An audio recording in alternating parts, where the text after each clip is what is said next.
untuk Mas Tarsan dan istrinya. Amin, amin. Ini gimana sih tadi istrinya nggak diakui Cynthia, ya? my love. Oh, my love. Tadi kalau Uci sudah cerita tentang pengalaman yang membuat Uci jadi lebih dekat dengan Allah.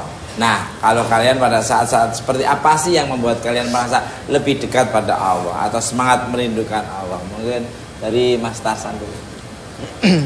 Jadi orang dekat dengan seperti yang saya sampaikan tadi itu melalui macam-macam. Ada musibah yang sifat yang saya ceritakan tadi itu. Tapi akhirnya kami selalu ingat bahwa sekarang itu memang ketenangan dalam hati itu kalau kita tuh selalu ada komunikasi dengan Allah. Kalau Cynthia, my love, monggo silakan. Kalau Cynthia ini sebenarnya lebih senang kita kepada Allah itu bukanlah kewajiban, tapi kebutuhan. Kalau Cynthia sendiri, karena kita ini sholat, kita menjalankan seluruh ibadah, ini kita butuh sama Allah. Ada orang tua yang berkata, beliau bertanya, kapan sih Allah itu mengundang kita untuk datang bertemu dengan Allah? Kapan kira-kira? Ya, tiap hari ya, tiap detik. Tiap detik, tiap hari. Ya, betul.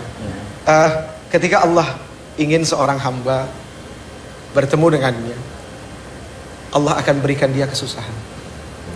Kesusahan itu adalah sebuah surat undangan yang datang dari Allah untuk hambanya, supaya hambanya mau datang kepada Allah.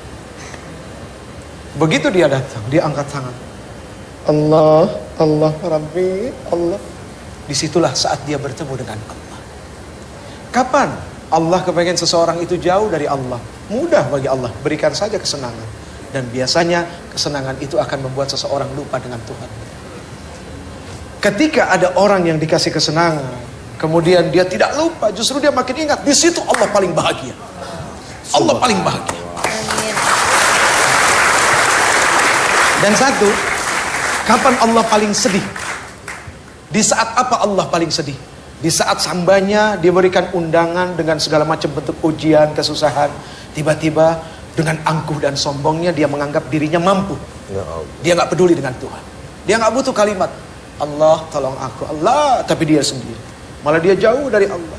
Di situ Allah paling sedih. Akhirnya timbul kalimat dari seorang hamba, Allah tidak adil.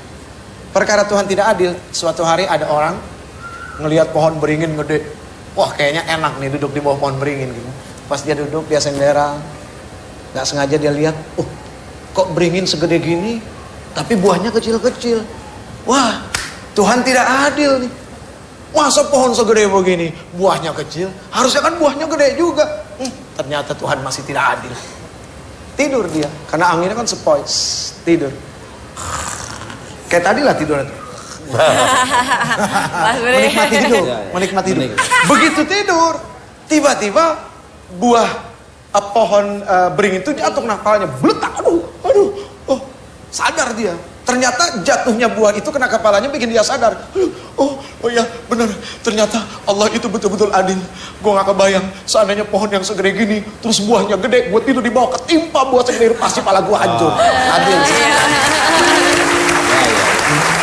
Oke pemirsa, obrolan kita semakin menarik. Tapi setelah ini saya dan rekan saya Marcella Lomowa akan hadir dengan berita yang spektakuler, bombastis dan dahsyat. Tapi jangan kemana-mana, tetap di Bukan Match.